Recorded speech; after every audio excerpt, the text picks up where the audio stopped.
Hi, everyone. Welcome to week 6 of our class. I can't believe we're at the last week. These 6 weeks have flown.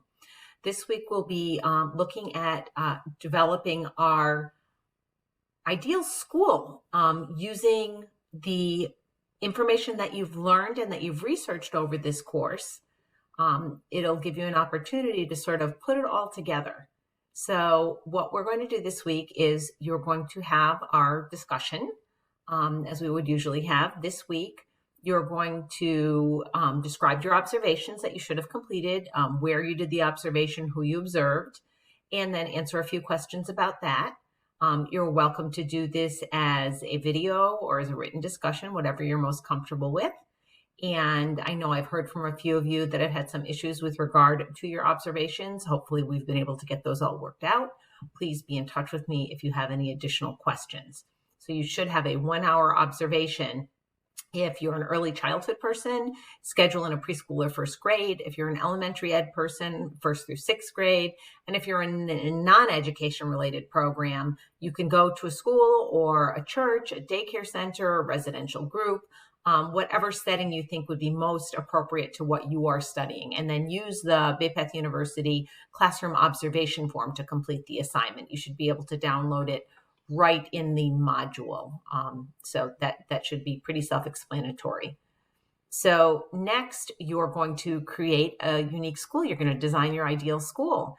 Make sure that you name your school and give a reason why you selected that school name and how it's connected to the mission statement that you're developing for your school.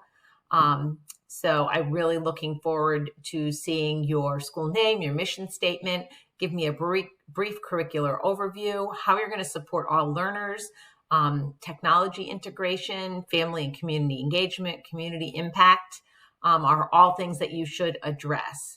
So you can use different formats to do that. And there are examples: Padlet, Adobe Spark Video, Google Slides with narration, a PowerPoint with narration. So make sure you submit that to Canvas and let me know if you're having any issues with that. Remember that if you are doing, as you do presentations, there is a required narration when you're doing presentations. So if you have difficulty with that, reach out. Sometimes I can help you troubleshoot. Other times I get stuck as well, but I'm sure between the two of us, we can work on it together. So those are your big assignments for this week. Remember that all of your assignments need to be in by Saturday at midnight, that I can't accept any assignments after Saturday at midnight.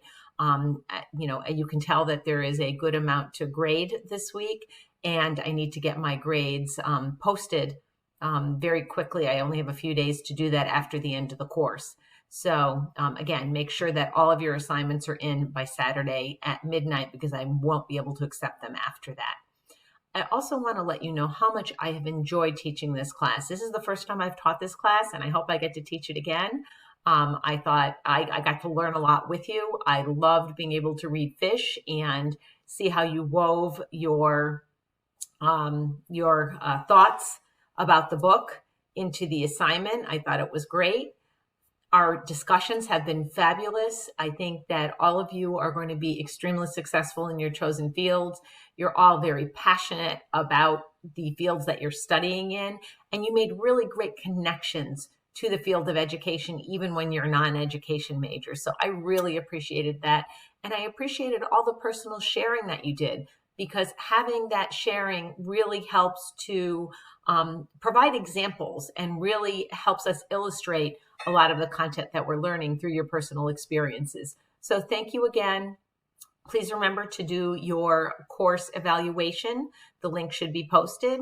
It's really important to me, just like I provide you with feedback every week on your assignments. It's super important to me to get feedback from all of my students so I can get better at what I do, being an instructor.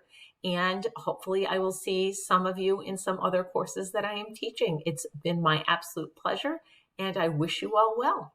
Thanks. Bye-bye.